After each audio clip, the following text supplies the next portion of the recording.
Mengasuh anak di Indonesia adalah perjalanan penuh warna, penuh dinamika, dan syarat makna.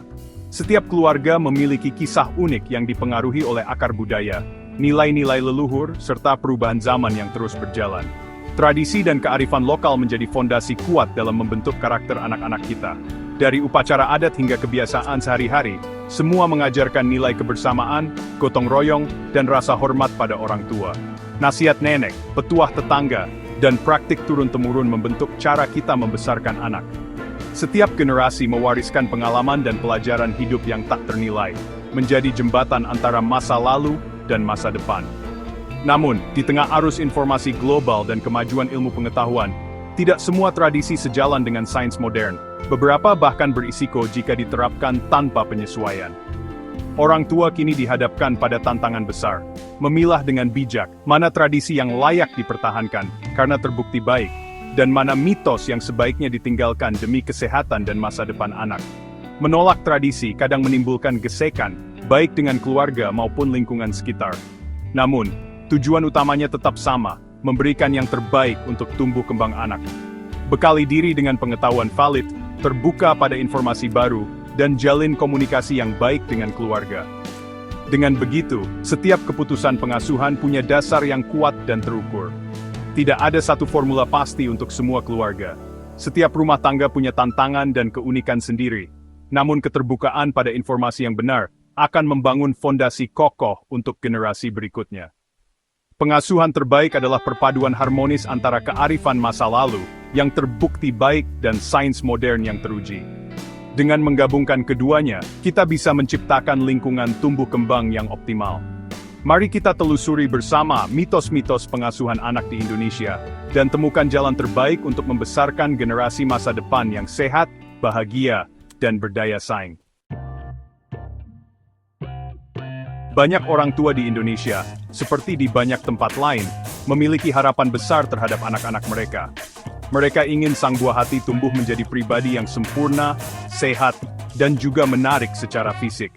Tak jarang, keinginan ini membuat orang tua melakukan berbagai cara demi mencapai standar kecantikan tertentu, meski kadang tanpa dasar ilmiah.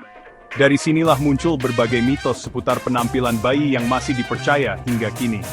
Mitos-mitos ini sering diwariskan turun-temurun, bahkan menjadi bagian dari tradisi keluarga. Salah satu mitos yang cukup populer adalah memijat atau menarik hidung bayi agar hidungnya menjadi lebih mancung.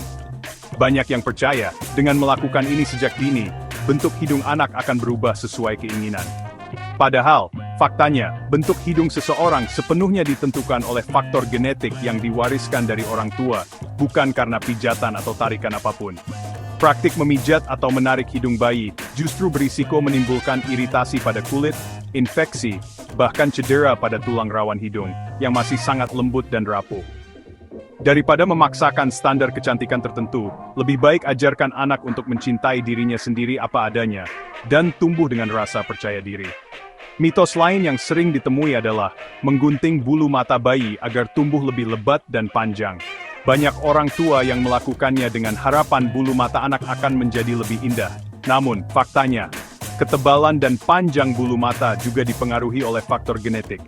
Menggunting bulu mata bayi tidak akan membuatnya tumbuh lebih lebat, justru bisa membahayakan mata bayi yang sensitif. Bulu mata berfungsi melindungi mata dari debu dan kotoran. Jika bulu mata dipotong, mata bayi menjadi lebih rentan terhadap iritasi dan infeksi. Ada juga mitos tentang bentuk kepala bayi, seperti menggunakan bantal atau guling keras agar kepala bayi tidak peyang. Padahal, penggunaan bantal keras justru meningkatkan risiko SIDS atau kematian mendadak pada bayi. Sebenarnya, bentuk kepala bayi biasanya akan membaik seiring waktu. Jika orang tua merasa khawatir, sebaiknya konsultasikan langsung ke dokter anak untuk mendapatkan saran yang tepat. Fokus utama seharusnya adalah kesehatan, kenyamanan, dan kebahagiaan anak. Bukan sekadar penampilan luar yang belum tentu berdampak pada masa depannya. Tradisi atau kebiasaan yang tidak terbukti secara ilmiah sebaiknya mulai ditinggalkan demi keselamatan dan tumbuh kembang anak yang optimal. Jika ada kekhawatiran atau pertanyaan tentang tumbuh kembang anak, konsultasi ke dokter adalah langkah terbaik untuk mendapatkan informasi yang benar dan terpercaya. Kesehatan dan nutrisi anak sering dikelilingi mitos berbahaya yang sudah turun-temurun. Banyak orang tua, bahkan dengan niat terbaik, kadang terjebak informasi yang belum tentu benar. Padahal, keputusan yang diambil berdasarkan mitos bisa berdampak pada tumbuh kembang anak. Contohnya, masih banyak yang percaya bahwa bayi di bawah 6 bulan perlu diberi air putih atau madu agar sehat. Faktanya, bayi hanya butuh ASI atau susu formula, tanpa tambahan apapun, untuk memenuhi kebutuhan cairan dan nutrisinya. Memberikan air putih pada bayi bisa mengganggu asupan nutrisi dan keseimbangan elektrolit tubuhnya. Sementara itu, madu berisiko menyebabkan botulisme, infeksi serius yang bisa membahayakan nyawa bayi. Karena itu, sangat penting menunggu hingga anak berusia di atas 1 tahun, sebelum mengenalkan madu ke dalam makanannya. Setelah usia tersebut, risiko botulisme menurun, dan madu bisa diberikan dengan aman. Selain itu, mitos masuk angin dan kerokan juga masih sering dipercaya. Padahal, kerokan tidak menyembuhkan penyakit dan justru bisa melukai kulit anak, bahkan meningkatkan risiko infeksi. Larangan makanan pedas atau asam untuk ibu menyusui juga tidak sepenuhnya benar.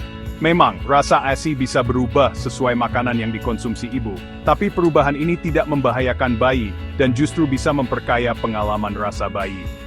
Variasi rasa sejak dini membantu bayi lebih mudah menerima makanan baru saat empasi, sehingga proses makan menjadi lebih menyenangkan dan bervariasi. Untuk memastikan kebenaran informasi, selalu utamakan penjelasan medis yang terpercaya. Jangan ragu untuk berkonsultasi ke dokter atau tenaga kesehatan jika ada keraguan atau pertanyaan seputar kesehatan anak. Pengetahuan yang benar adalah perlindungan terbaik bagi anak. Dengan informasi yang tepat, orang tua bisa membuat keputusan terbaik demi tumbuh kembang dan kesehatan buah hati tercinta. Perkembangan anak sering diselimuti mitos yang bisa menghambat potensinya. Misalnya, anggapan anak terlambat bicara pasti akan jadi pintar. Padahal, ini bisa menunda intervensi penting. Keterlambatan bicara bisa jadi tanda gangguan perkembangan. Deteksi dan penanganan dini sangat krusial. Jangan ragu konsultasi ke dokter jika ada kekhawatiran. Mitos pembatasan aktivitas berdasarkan gender juga membatasi perkembangan anak. Semua anak butuh aktivitas fisik dan bebas mengekspresikan emosi tanpa batasan gender. Membatasi emosi anak laki-laki bisa berdampak buruk pada kesehatan mentalnya. Tangisan bayi bukan pertanda mistis, tapi cara komunikasi bisa lapar, tidak nyaman, atau sakit. Prioritaskan penjelasan logis dan medis sebelum mempercayai hal mistis. Orang tua perlu peka dan responsif terhadap kebutuhan anak. Tidak semua tradisi pengasuhan adalah mitos. Banyak yang terbukti bermanfaat. Pijat bayi, jika dilakukan dengan benar, meningkatkan ikatan emosional, melancarkan sirkulasi, dan membantu tidur bayi. Membedong bayi juga menenangkan, asalkan tidak terlalu ketat dan aman untuk sendi panggul. Kolostrum atau ASI pertama adalah emas cair yang kaya antibodi dan nutrisi vital. Menyusui hingga 2 tahun sesuai rekomendasi WHO, memberikan perlindungan optimal. Tradisi yang sejalan dengan sains layak dilestarikan. Melindungi anak adalah naluri utama, tapi beberapa tradisi justru membahayakan. Memakaikan perhiasan pada bayi berisiko tersedak, tercekik, dan alergi. Keselamatan harus diutamakan. Benda seperti bawang putih atau gunting kecil di dekat bayi tidak melindungi dari penyakit, malah bisa berbahaya. Perlindungan terbaik, imunisasi, kebersihan, dan nutrisi yang baik. Tidur bersama orang tua, punya risiko SIDS. Lebih aman room sharing dengan bayi tidur di box sendiri. Tradisi harus dievaluasi dari sisi keamanan, bukan sekadar kebiasaan. Pilih cara-cara yang terbukti aman dan efektif. Jangan ragu meninggalkan praktik yang berisiko. Keselamatan anak adalah prioritas utama. Di era digital, informasi pengasuhan melimpah, tapi tidak semuanya benar. Orang tua harus kritis dan mencari sumber kredibel seperti WHO, Kemenkes, atau EDI. Jangan terima nasihat mentah-mentah, verifikasi kebenarannya. Konsultasikan ke dokter, bidan, atau psikolog anak jika ragu. Komunikasikan pilihan pengasuhan dengan keluarga secara hormat dan jelas. Hindari sikap menggurui, jelaskan alasan medis di balik keputusan. Edukasi dan komunikasi efektif adalah kunci membangun jembatan antara tradisi dan sains. Jadikan profesional kesehatan sebagai mitra pengasuhan. Pengetahuan yang benar memperkuat kepercayaan diri orang tua.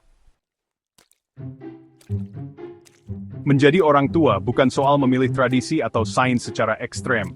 Kuncinya adalah menyeimbangkan nilai tradisi dengan keamanan dan efektivitas sains modern. Pahami niat baik di balik tradisi, lalu adaptasi dengan cara yang lebih aman. Misal, larangan keluar saat maghrib bisa diganti dengan perlindungan dari nyamuk secara modern. Evaluasi setiap praktik apakah aman dan mendukung tumbuh kembang anak. Lestarikan tradisi yang terbukti bermanfaat, tinggalkan yang berisiko. Kompas utama, keselamatan dan kesejahteraan anak. Jadilah orang tua yang bijak menavigasi antara tradisi dan pengetahuan. Mengasuh anak adalah mozaik tradisi, pengalaman, dan pengetahuan ilmiah. Tugas kita bukan sekadar mewariskan tradisi, tapi memastikan setiap praktik aman dan bermanfaat. Banyak mitos populer terbukti tidak ilmiah dan berbahaya, tinggalkan demi keselamatan anak. Kearifan lokal yang sejalan dengan sains, seperti pijat bayi dan kolostrum, layak dilestarikan. Kemampuan membedakan mitos dan kearifan adalah keterampilan penting orang tua. Utamakan keamanan, cari informasi terpercaya dan bangun jembatan antara tradisi dan sains. Jadilah generasi orang tua yang menghormati budaya, tapi berani membuka jalan baru untuk masa depan anak-anak Indonesia.